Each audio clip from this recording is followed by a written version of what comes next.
Okay, hey everyone, welcome back to the Make Others Successful podcast, where we aim to make you successful in your workplace by sharing stories, insights, and strategies that we use in our daily work. And normally Mitch gives this spiel, but he's currently on a cruise, so he won't be here for this podcast because it's the Bulb Gals podcast as well. Yeah, it is. Round two. Round two, let's go. Let's go. We'll forgive Mitch. He deserves a break. Yeah, he does. But if you listen to our last episode, which I can't remember what number it is off the top of my head, but it's titled Bulb Gals, we talked a lot about our previous work experience and the things that we wished that we could have maybe influenced in our previous workplaces. Now that we've worked at a modern workplace, things we could have changed and so on. And Michaela actually had a great thought after our podcast. A very long message. Yeah, it was long, but it was worth it. And it was talking about how communication is bred in the workplace and how the culture of communication really enables closer coworker relations and how that doesn't just happen, because none of us created that here at Bulb Digital. I think we all kind of walked into it. Right. We're really big, if you can't tell, on nailing internal communication here at Bulb Digital. I feel like we talk about it pretty often. And we use topic-based messaging mostly, which I think is like the dipping your foot or dipping your toe into the puddle of like great communication, but that doesn't create the good culture of communication that we're talking about today. It's a great distinction. It's important to have spaces for work and then designated spaces for what we're kind of calling play. Yeah. So actually calling out, and I don't know how explicit you necessarily need to be. You know your team, you know how people kind of pick up on things, but creating a structure where you actually have spaces where we have one called random, like the random channel. Yes. And I don't know about you guys, but when you first joined, I was kind of like, what's in random? Is it seriously anything random? And, you quickly realize, like, I remember my first week, one of our bosses had posted about a treehouse he built in the backyard for his kids. So it was like truly random. Like it really wasn't work related. But it was also obviously at the discretion of what you want to share, understanding what's appropriate and what's not. But there's a piece of it that, okay, you kind of have to learn as you go through it. But there's also a piece of it of these random messages. Maybe you were excited about the treehouse you built for your kids. You wanted to share that with your coworkers. There was a place for it that wasn't a work-related channel. Exactly. So I think if that makes sense, that's how I'm thinking about structure is it's pretty obvious. I think most people can figure out how to structure within your, well, I shouldn't say obvious, structure within your organization. Like you might have your marketing team, you might have your HR channel, you might have your operations channel. But actually creating space for these sort of play channels as well creates just a zone, I guess I would say, to have those types of posts. And I know we'll get into more about why that's important, but that would be what I mean by structure. Yeah.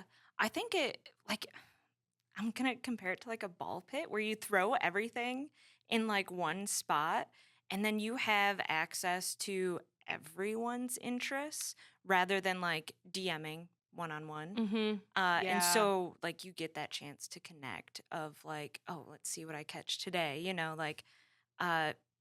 Josh shared that he had a bearded dragon. I used to have one too. And so like that was really cool to learn about him. I wouldn't have known. Like we never would have shared that. Yeah, you would have never DM'd that naturally unless it would have come up like it would if you were having a group conversation. Yeah. And so like I think it can be a little intimidating and feel like a very public thing to put yourself out there on a personal level with your coworkers.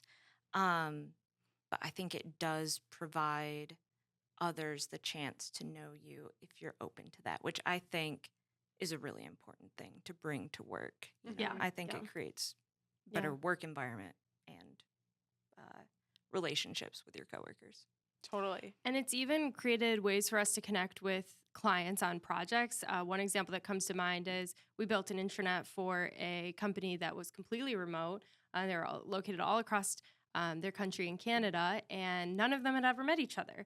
And they were like, we're trying to find ways, to encourage our users and our team members to connect with each other and to learn more about each other. Like, do you have any ideas? And one of the things that we had talked about was I don't think we have a separate recipes channel, but a lot of people post recipes in our random channel. Yeah. And, things that they've made over the weekend, or, this is my favorite pie, or this is my favorite muffins, whatever it is. And they ended up creating an entire space on their intranet to share recipes across their company. I didn't know that. Which is, I think it's just like another way. And I don't know if people listening to this are like, wow, like these people have a lot of time on their hands. Just talking about all this. It's like, no, we're actually really busy at work too. But ultimately, things happen in your regular life as well. And the lines are going to bleed over.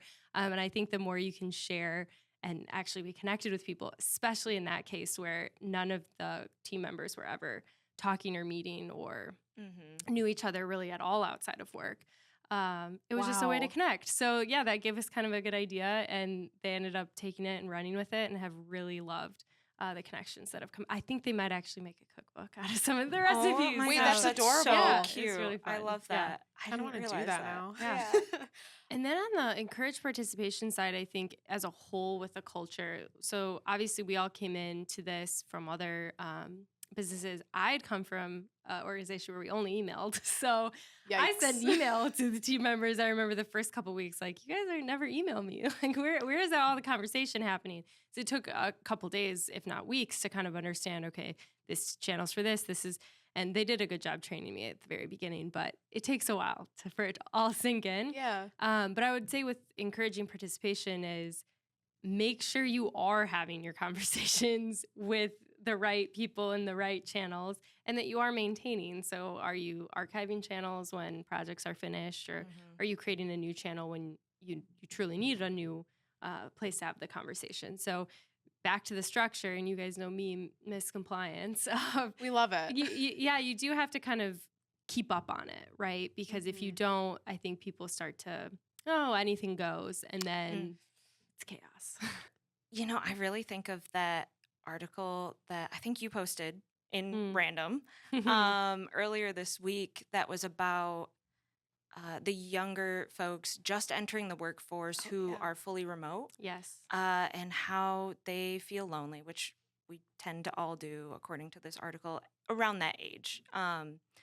But those who are fully remote tend to see less of a benefit in establishing friendships at work.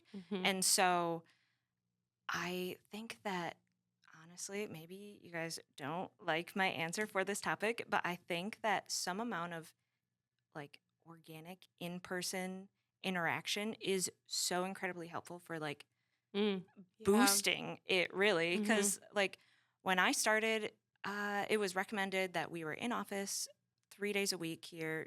We're hybrid. But I think being in the office is so helpful to get to know folks.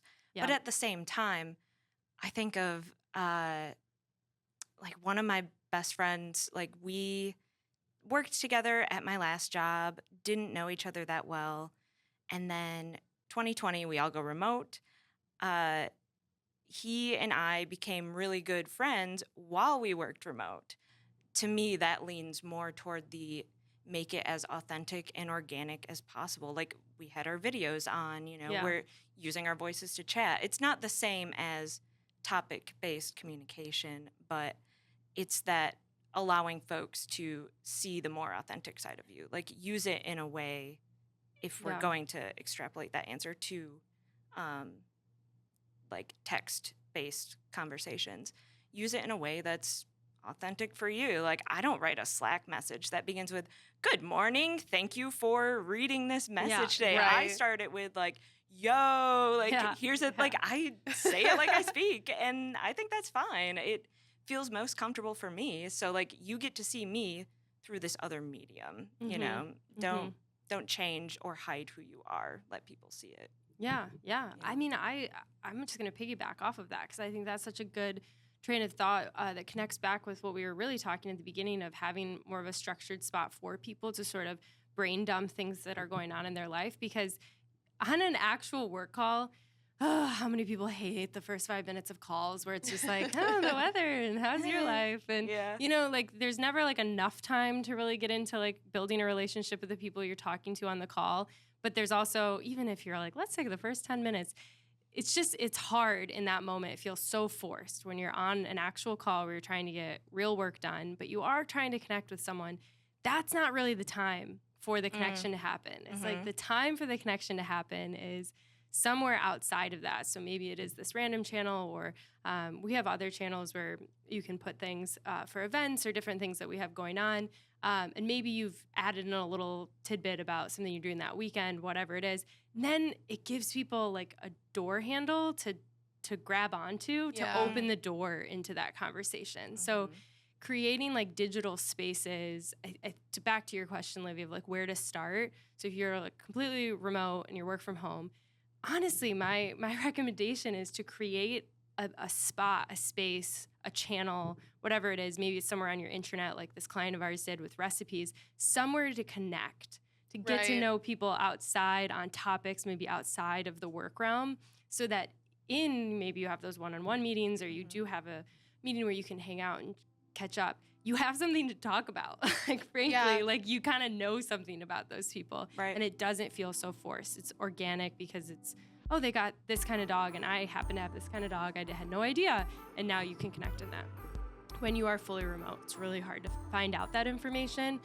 So again, invitation, not expectation, but having a space that invites people to do that, and then having your leaders do that helps.